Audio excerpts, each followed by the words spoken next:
एक समय की बात है। बेलापुर नगर के एक छोटे से गांव में एक धनी व्यापारी अंशुमन अपने परिवार के साथ हंसी खुशी रहता था। अंशुमन के साथ उसकी पत्नी अदिति और बुजुर्ग माँ अनिका भी रहती थी। वो तीनों अपने जीवन में संतुष्ट थे। उसे किसी चीज की कोई कमी नहीं थी सिवाय एक संतान के। अदिति अधिकतर समय पूजा पाठ में व्यस्त रहती थी।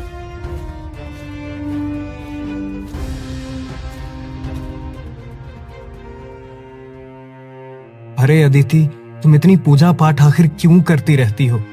हमें तो लगता है कि हमारी किस्मत में संतान सुख है ही नहीं। नहीं, आप ऐसा क्यों सोचते हैं? भगवान भले ही मेरी जान ले ले, पर हमारे घर के लिए एक संतान दे दे। अब मुझसे दूसरों के ताने सहे नहीं जाते। अदिति, मुझे ऐसी औलाद नहीं चाहिए जो तुम्हें खोने के बाद मिले। मैं बिना औलाद के ही अच्छा हूँ। मुझे तो सिर्फ तुम ही चाहिए। मैं बिना औलाद के भी रह लूंगा, पर तुम्हारे बिना बिल्कुल भी नहीं रह पाऊंगा अदिति। बस बाबा, बस अब बहुत हो गया। चलिए अब खाना खा लेते हैं। कुछ समय इसी तरह बीत गया और आखिरकार अंशुमन के घर में वो खुशखबरी आ गई जिसका वो इतने समय से इंतजार कर रहे थे। घर में एक नन्ही संतान का आगमन होने वाला था। अंशुमन का हृदय खुशी से भर गया और उसकी खुशी का कोई ठिकाना नहीं था। माँ जी, देखिए तो सही, आखिरकार हमारे घर में भी खुशियों की किलकारी गूंज गई। आप दादी बन गई हैं और मैं अब पिता बन गया।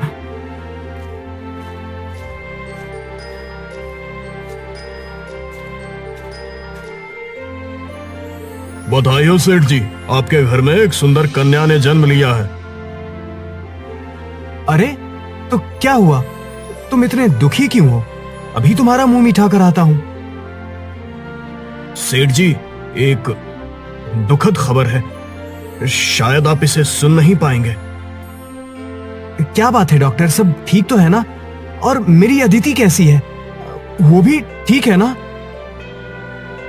हमें माफ कर दीजिए सेठ जी, हम आपकी पत्नी अदिति को नहीं बचा पाए। क्या पागल हो क्या तुम? ये क्या बोल रहे हो डॉक्टर? आप इस बच्ची को वापस ले जाइए और मेरी अदिति को वापस लेकर आइए। वही मेरी सुख दुख की साथी है। मुझे अपनी बच्ची नहीं चाहिए, मुझे बस अदिति चाहिए। अदिति को वापस लेकर आओ। सेठ जी, हम आपके दुख को समझते हैं, लेकिन जो चला जाता है वो वापस लौट कर नहीं आता। आपकी पत्नी जाते जाते अपनी यादों के साथ एक सुंदर पुत्री की अमूल्य सौगात छोड़ गई है। नहीं नहीं डॉक्टर, ये लड़की मेरे लिए मनहूस है। इसने अपनी ही माँ को मुझसे छीन लिया। मैं इसका चेहरा कभी नहीं देखना चाहता। इसे यहाँ से ले जाइए। मैं इसे अपनी जिंदगी में कभी स्वीकार नहीं करूंगा। ये मेरे लिए अभिशाप है, अभिशाप। ला बेटा, इस बच्ची को मुझे दे दे। अभी तू बहुत ही दुखी है।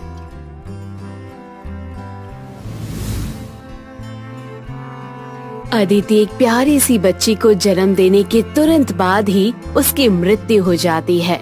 ये बात अंशुमन सहन नहीं कर पाता। माँ, ये बच्ची मेरे लिए अभिशाप है। इसने मेरी पत्नी को मुझसे छीन लिया। बेटा, ये तो भगवान की मर्जी है।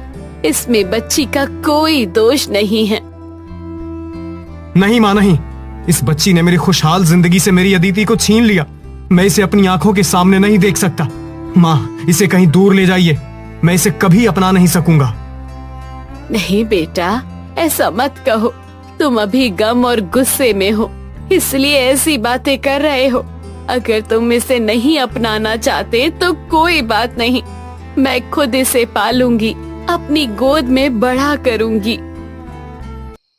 कुछ समय यूं ही बीत जाते हैं।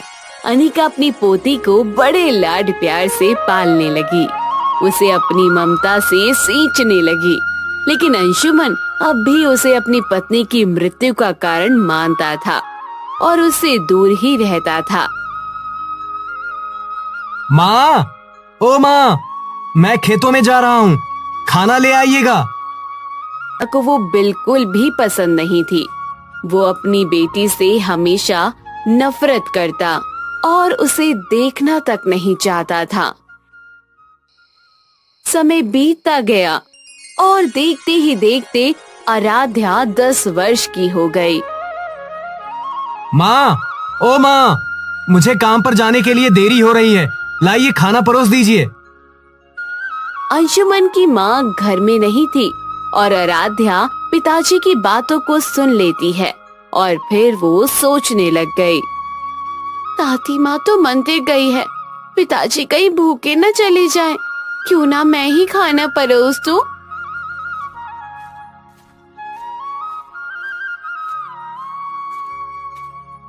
आराध्या अपने पापा के लिए खाना लेकर आती है। पिताजी, ये लीजिए खाना। तुझे किसने कहा मेरे लिए खाना लाने को? और माँ कहाँ है? मुझे तेरे हाथों का खाना नहीं चाहिए, समझी ना? मैंने तुझसे कितनी बार कहा है कि मेरे जाते समय अपना मुंह मत दिखाया कर, मगर तू नहीं मानेगी। और तूने सोच भी कैसे लिया कि मैं तेरे हाथ का खाना खाऊंगा? चल जा यहाँ से। पिताजी, दादी माँ मंदिर गई है और आपको देर हो रही थी, इसलिए खाना मैं ले आई। ये मत सोच कि तू कुछ भी करके मेरा दिल जीत लेगी। मुझे तेरी कोई जरूरत नहीं है, समझी ना? चली जा यहाँ से और आज के बाद कभी अपना चेहरा मत दिखाना।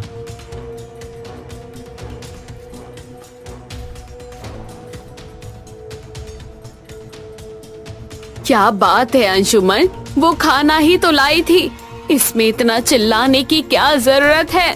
तो हमेशा उससे इतनी तेज आवाज में बात करता है, तुझे शर्म नहीं आती? माँ, आप इस बात में क्यों पड़ रही हो? मैंने जो भी कहा बिल्कुल सही कहा। मुझे इस लड़की से कोई भी रिश्ता नहीं रखना है, ये बात आप भी समझ लीजिए। अंशुमन, वो लड़की नहीं, तुम्हारी बेटी है, वो भी तुम्हारा ही खून है। और याद रखना, एक दिन ऐसा आएगा जब तुझे पछताने का भी मौका नहीं मिलेगा। अंशुमन बिना कुछ कहे अपने काम पर चला जाता है। फिर कुछ घंटों के बाद शाम हो जाती है और आराध्या को तेज बुखार चढ़ जाता है। बेटी, तू चिंता मत कर, हम अभी डॉक्टर के पास चलेंगे।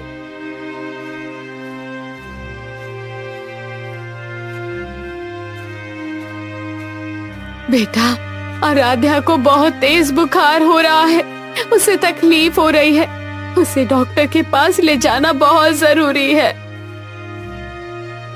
माँ, मैं कहीं नहीं जाने वाला, आज बहुत थक गया हूँ, बस अब आराम करना चाहता हूँ, तुम खुद ही देख लो। कैसी बात कर रहा है? अरे, अगर मैं बूढ़ी ना होती तो तुझसे कभी ना कहती। चल बेटा, कहीं उसे कुछ ना हो जाए, जल्दी कर। माँ, अगर मेरी इच्छा होती तो अभी इस दुनिया में नहीं होती, ये आप समझ लीजिए। जैसे ही उसका चेहरा देखता हूँ, एक गुस्सा और नफरत का एहसास दिल में उभर आता है। आप मुझसे उसे डॉक्टर के पास ले जाने की बात मत कहिए। कैसा बाप है रे तू, पत्थर दिल। मैं खुद ही चली जाऊंगी, समझा तू? कुछ प्यार से बोल देता तो उसका दिल भी हल्का हो जाता।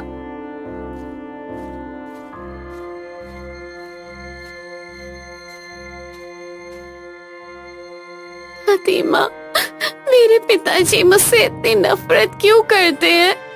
मैंने ऐसा कौन सा पाप किया है दादी माँ? मुझे मर जाने दीजिए, कम से कम मरने की बात तो पिताजी को अच्छा लगेगा। माँ तो बचपन में ही छोड़कर चली गई और पिताजी तो मेरा चेहरा देखना तक पसंद नहीं करते। बेटी, शांत हो जा, मैं हूँ ना तेरी दादी, तो चिंता क्यों करती है रे?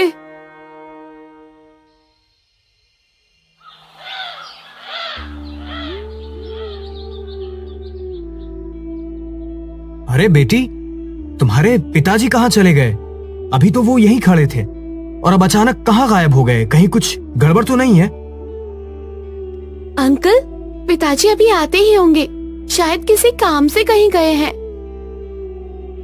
अरे चलो, कोई बात नहीं, जब तक तुम्हारे पिताजी आ रहे हैं मैं तुम्हें तब तक चॉकलेट खिला कर लाता हूँ। तुम्हें पसंद है ना? हाँ अंकल। पिताजी, ये टिफिन दादी ने आपके लिए भेजा है। चलो बेटी। अंशुमन वहाँ से चला जाता है, जिसको देखकर आराध्या बहुत दुखी हो जाती है। फिर आराध्या भी वो घर की ओर निकल जाती है। घर पहुंचकर आराध्या ने पूरी घटना अपनी दादी को बताई।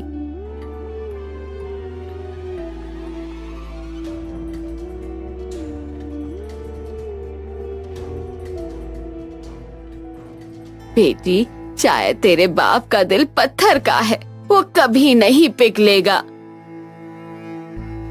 दादी, पिताजी मुझसे ही नफरत क्यों करते हैं?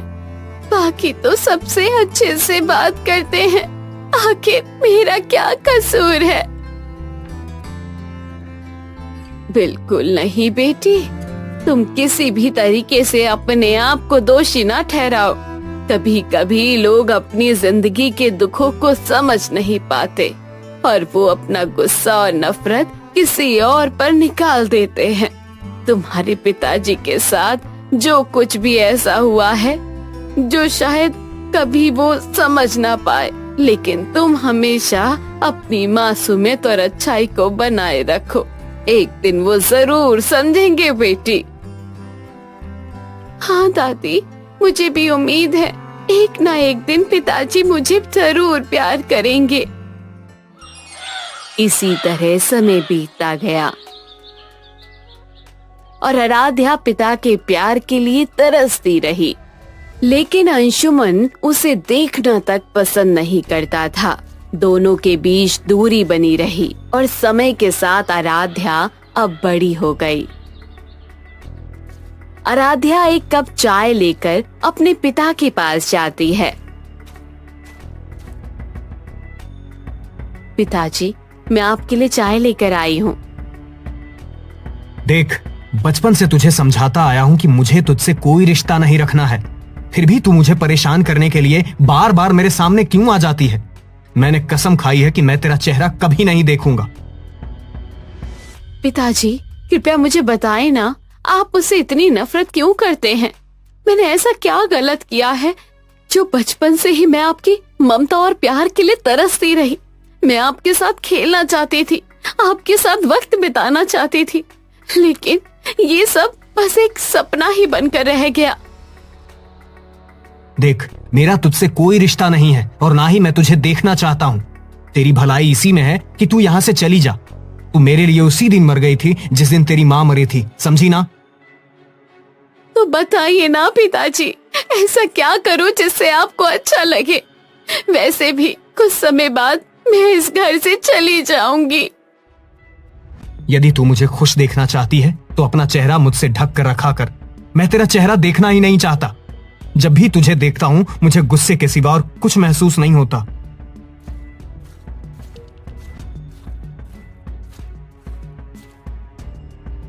अंशुमन, तूने बचपन से ही उसे बाप का प्यार नहीं दिया।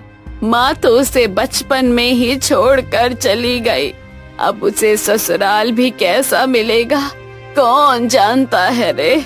लेकिन एक बात तो साफ है, तेरा दिल तो पत्थर का हो चुका है। माँ, मैंने कहा ना कि मेरी तरफ से ये मर गई है तो मर गई। गुस्से में अंशुमन खेतों की ओर चला जाता है। शाम हो जाती है और कुछ समय बाद अंशुमन खेतों से घर वापस आता है। बेटा, मैंने आराध्या के लिए एक रिश्ता तय कर दिया है। अब मुझे शादी के खर्च के लिए कुछ पैसे चाहिए, वो तू मुझे दे दे। माँ, तुम समझती क्यों नहीं? मेरे पास फालतू कामों के लिए पैसे नहीं है। मैं दान कर दूंगा पर उसकी शादी में 1 रुपया भी नहीं दूंगा।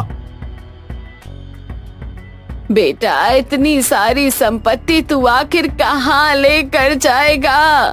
तेरी तो यही एक लौती बेटी है जो तेरी असली धरोहर है। एक दिन ये सब संपत्ति सिर्फ यादें ही बन जाएंगी, पर तेरी बेटी ही तुम्हारा असली खजाना है। माँ, मैं अपनी सारी संपत्ति और पैसों को भले ही कहीं दान कर दूं, और मैं उससे नहीं दूंगा। कह दिया ना कि मेरा उससे कोई रिश्ता नहीं है, तो ये बात आप समझ लीजिए। ठीक है, तू ना दे तो मत दे। मैं खुद ही अपने गहने गिरवी रखकर अपनी पोती की शादी करवा लूंगी। तू बस शादी में आ जाना। हाँ हाँ, देख लूंगा माँ, मुझसे कोई उम्मीद मत रखना। ये सारी बातें आराध्या छुपकर सुन रही थी। फिर वो अपने कमरे में जाकर रोने लगी। माँ, आप मुझे अपने साथ क्यों नहीं ले गई? इस नर्क जैसी जिंदगी में रोज रोज घुटकर मैं जी रही हूँ। पिताजी ने आज तक मेरा चेहरा तक नहीं देखा। मेरे बचपन के अरमान बचपन में ही मर गए। मैंने जन्म से ही बस दुख ही सहा है। पता नहीं ससुराल वाले कैसे होंगे। भगवान, किसी भी बेटी का भाग्य मेरी तरह मत देना। आपने पता नहीं कैसा नसीब दिया है मुझे। कुछ दिनों बाद, बेटी, तुझे लड़का पसंद तो है ना? दादी, मुझे इस बात से कोई फर्क नहीं पड़ता कि वो कैसा है। कम से कम अगर मैं चली जाऊं तो शायद पिताजी को शांति मिले और वो खुशी खुशी अपनी जिंदगी जीने लगे। पिताजी ने कभी भी मुझे अपने सीने से तक नहीं लगाया। मेरी आशा है कि मेरे जाने के बाद पिताजी बदल जाएंगे। आप जल्दी ही मेरी विदाई कर दीजिए। बेटी, तुझे ऐसा नहीं सोचना चाहिए। तेरे पिताजी के दिल में बहुत दर्द है, लेकिन इसका मतलब ये नहीं कि तुझे अपने जीवन से हार माननी चाहिए। तुझे अपनी आत्मा की कीमत समझनी चाहिए और जानना चाहिए कि तेरी जिंदगी बेहद कीमती है। दादी, क्या आपको सच में लगता है कि पिताजी मुझे एक दिन अपना प्यार जरूर देंगे? बिल्कुल बेटी, बिल्कुल। उम्मीद और धैर्य के साथ मुश्किल का सामना करना चाहिए। तुझे अपनी जिंदगी जीनी है और पिताजी भी एक दिन तुझे महसूस करेंगे कि तुम उनके लिए कितनी जरूरी हो। एक दिन सब ठीक हो जाएगा। 1 महीने बाद आराध्या की शादी का दिन आ जाता है। फिर आराध्या की शादी हो जाती है। दादी माँ, मैंने अपनी माँ को कभी नहीं देखा, लेकिन बचपन से लेकर अब तक आपने कभी उनकी कमी महसूस नहीं होने दी। अगर मुझसे कोई भूल हो गई हो तो मुझे माफ कर देना दादी माँ। यहाँ से जाने के बाद आपकी बहुत याद आएगी। बेटी, ये तो मेरा फर्ज था। जा, तेरी दादी हमेशा तेरे साथ है। तू खुश रहना। बस अपने पिता से आखिरी बार मिल ले। वो कमरे में अकेला बैठा है। फिर आराध्या अंशुमन के कमरे में चली जाती है। पिताजी, आज मैं आपके घर से हमेशा के लिए जा रही हूँ। आखिरी बार आपका आशीर्वाद लेने आई हूँ। बचपन से आज तक आपने मेरा चेहरा नहीं देखा, लेकिन आज देख लीजिए पिताजी। पता नहीं फिर मौका मिल पाएगा या नहीं। कब तक यूं ही नाराज रहोगे मुझसे? कुछ तो बोलिए। कम से कम अपना न सही गैर समझकर ही आशीर्वाद दे दीजिए। बाहर से अनिका की आवाज आती है। बेटी, जाने का समय हो गया है। पिताजी, अब समय ज्यादा नहीं है। आप आखिरी बार ही सही मेरा चेहरा देख लीजिए। मैं समझ जाऊंगी कि आपने मुझे माफ कर दिया है। अंशुमन खामोश हो जाता है। आराध्या के चेहरे पर दुख और निराशा छा जाती है। समझ गई मैं पिताजी, लेकिन कोई बात नहीं, मैं अब चलती हूँ। पिताजी, अपना ख्याल रखना। बचपन की सारी यादें जो इस घर में बिताई हैं, मैं यहीं छोड़कर जा रही हूँ। अब समय कभी वापस नहीं आएगा और मैं उन सभी पलों को दिल से संजोकर हमेशा याद रखूंगी। फिर आराध्या वहां से दरवाजे की ओर चली जाती है और उसकी विदाई हो जाती है।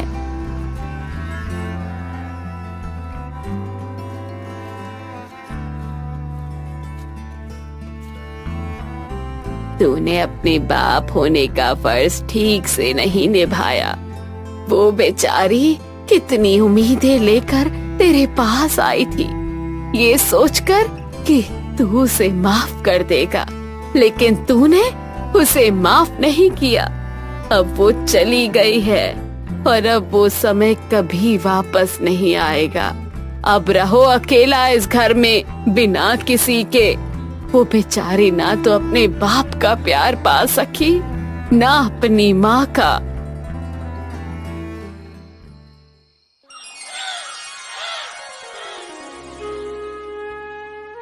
क्या देख रही हो माँ? देख रही हूँ कि इसके पीछे जो लक्ष्मी आने वाली थी वो तो आई नहीं। सारी उम्मीदें बेकार हो गईं और कोई फायदा नहीं हुआ। माँ, अब जो भी है यही लक्ष्मी है। क्यों बहू, सुबह के 4 बज गए हैं, अभी तक सो रही है? घर का काम कौन करेगा? माफ कीजिए माँ जी, थकान के कारण मुझे काफी गहरी नींद आ गई थी। ठीक है, अब तू जा और झाड़ू पोछा बर्तन जल्दी से कर ले, लेकिन काम में कोई लापरवाही नहीं होनी चाहिए। ठीक है माँ जी, मैं जाती हूँ। आराध्या घर के सारे काम करती है।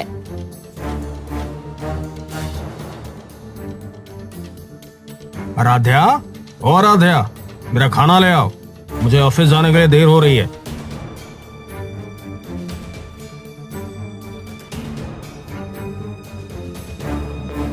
अरे बेटा, ये किससे बोल रहा है?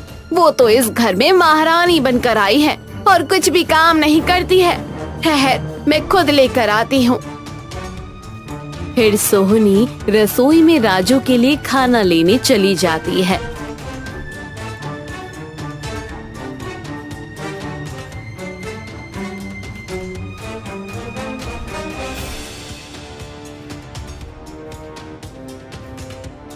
ये ले बेटा, खाना खा ले और काम पे चले जाना। वो आराध्या तो है ही कामचोर है वो, कामचोर। फिर राजू खाना खाकर ऑफिस चला जाता है। फिर कुछ घंटों के बाद शाम हो जाती है। बहू सुन, सोने से पहले मेरे पैरों की मालिश कर देना, बड़ी जोरों से दर्द हो रहा है। जी माँ जी, कर दूंगी। और माँ जी, मैं बोल रही थी कि मेरी चप्पल टूट गई है, आप नई दिला दीजिए। हाँ, जैसे तेरा बाप ने मुझे नोटों की गड्डी दी हो। अभी जो कुछ भी है उसी से काम चला, बाद में देखूंगी। तुम्हारे लिए एक अच्छा चप्पल ला दूंगी।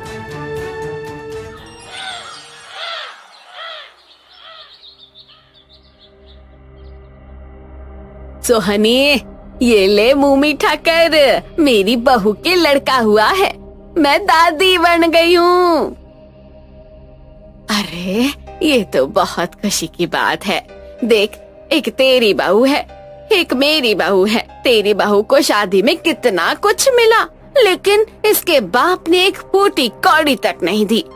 मेरे तो बेटे के भाग ही फूट गए। पता नहीं ये हमें कब दादी बनवाएगी। अरे, काहे चिंता करती हो सोहनी, कभी न कभी तो दादी बन ही जाएगी। चल, मुझे और भी जगह जाना है, मैं चलती हूँ। देख रही है ना उसे, पता नहीं तू कब हमें दादी बनाएगी। पिताजी, मैं क्या कर सकती हूँ इसमें? तू बस मुंह चलाए जा रही है जैसे सांप की तरह। तेरी दादी ने तुझे यही सिखाया है। अगर तू इतनी सीधी होती तो अपने बाप से अच्छे रिश्ते बनाती। तेरा बाप तो तुझे देखना भी नहीं चाहता। कुछ सालों के बाद आराध्या का पति फोन करके बताता है। प्रणाम दादी माँ, मैं आराध्या का पति बोल रहा हूँ। हाँ बोलो बेटा। हाँ तो दादी माँ, आराध्या की आज गोद भराई करनी है, तो आप सभी लोगों को मेरे घर पर आज ही आना है।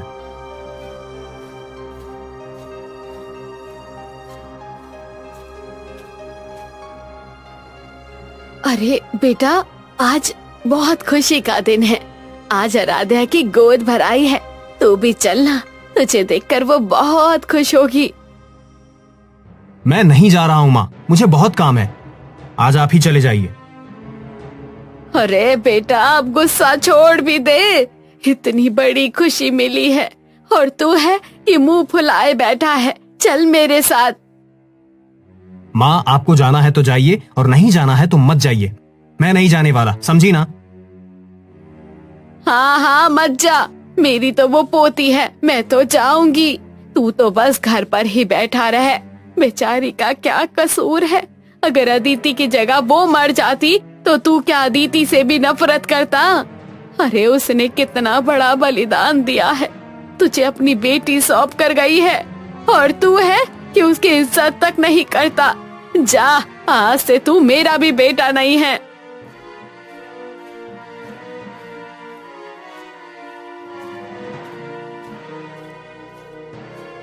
अनिका आराध्या की गोद भराई में आराध्या के ससुराल अकेली चली जाती है, जबकि अंशुमन घर पर ही रहता है।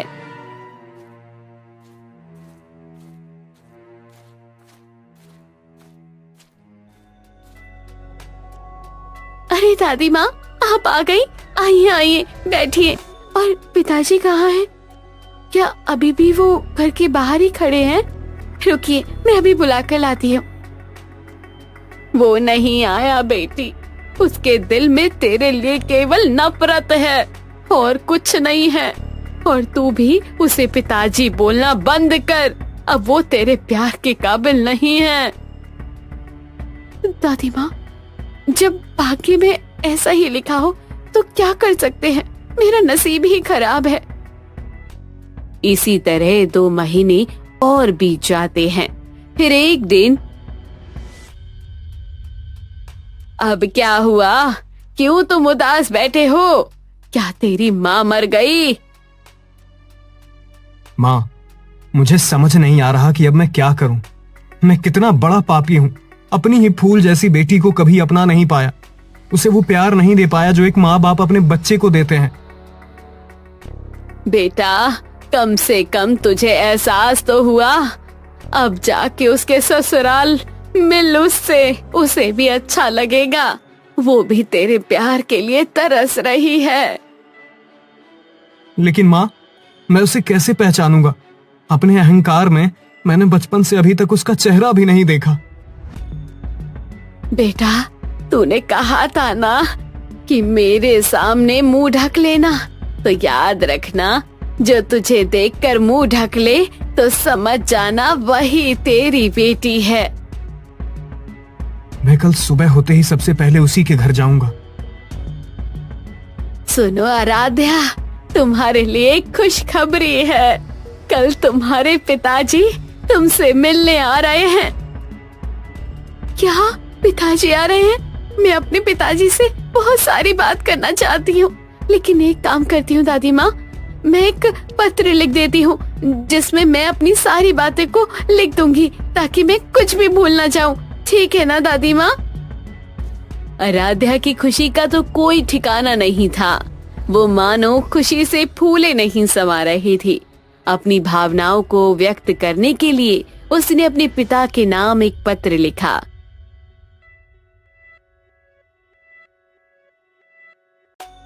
अगले दिन अंशुमन पीले रंग की साड़ी लेकर अपनी बेटी के ससुराल के लिए निकल पड़ता है।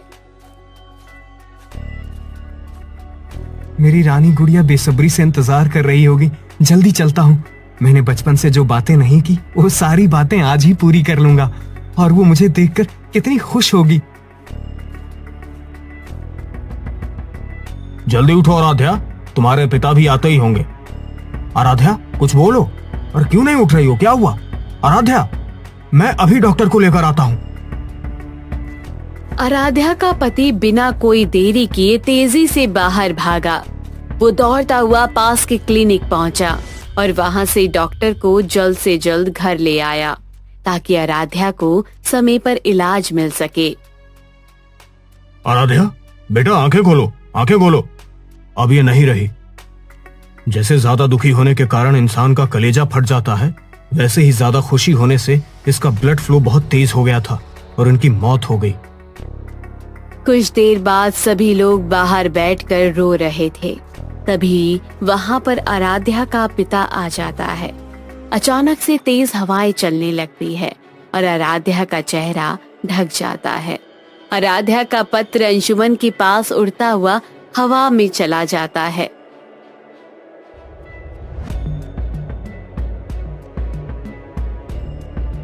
मेरे प्यारे पिताजी, जब आप ये पत्र पढ़ रहे होगे तब शायद मैं आपके सामने न रहूं। पता नहीं आप मुझे देख भी पाएंगे कि नहीं, पर मैं अपने दिल की बात बोलना चाहती हूँ। आप दुनिया के सबसे अच्छे पिता हैं। मैं चाहती हूँ कि मुझे हर जन्म में केवल आप जैसा ही पिता मिले। ये मेरी सबसे बड़ी तमन्ना है। आपसे बहुत कुछ कहना चाहती हूँ, पर शायद आपके सामने नहीं कह पाऊँ, इसलिए मैं पत्र लिख रही हूँ और बस यही कहना चाहती हूँ कि मैं आपसे बहुत प्यार करती हूँ। मेरी जिंदगी की सबसे बड़ी खुशी यही है कि आप आज मुझसे मिलने आ रहे हैं। अगले जन्म में भी मैं आप ही की बेटी बनकर जन्म लूं। आज आपसे मिलने की तमन्ना पूरी हुई। आराध्या बेटी, ये क्या किया तूने? मेरी बेटी मेरा इंतजार भी नहीं किया तूने। मुझे छोड़कर क्यों चली गई? मैं इतना बड़ा पापी हूँ, तुझे ठीक से देख भी नहीं पाया। मेरी सबसे बड़ी सजा तो यही है कि तू मुझसे दूर हो गई। बेटा, मैं तेरे प्यार के लायक नहीं हूँ। मैं बहुत बड़ा पापी हूँ। भगवान, केवल एक बार मेरी आराध्या को वापस दे दो। भगवान, बस एक बार। आराध्या, मेरे लिए आंखें खोल। अंशुमन सहमे हुए अपनी बेटी की लाश के पास बैठकर बोलता है, बेटा, मुझे माफ कर दे। देख, मैं तेरे लिए पीले रंग की साड़ी लाया हूँ। बेटा, आंखें खोल। मेरी लाडली, मुझे माफ कर दे बेटा। मैं जीते जी तुझे प्यार नहीं दे पाया और तू मेरे प्यार को तरसती रही। बेटा, मैंने जीते जी तेरी कदर नहीं की मेरी लाडली, और मेरे ही इंतजार में तूने दम तोड़ दिया। बेटा। अंशुमन सदमे में पागल हो जाता है। तो दोस्तों, ये इमोशनल स्टोरी आपको कैसी लगी कमेंट बॉक्स में जरूर बताइएगा। चैनल को अभी तक सब्सक्राइब नहीं किया है तो जरूर कर लीजिएगा।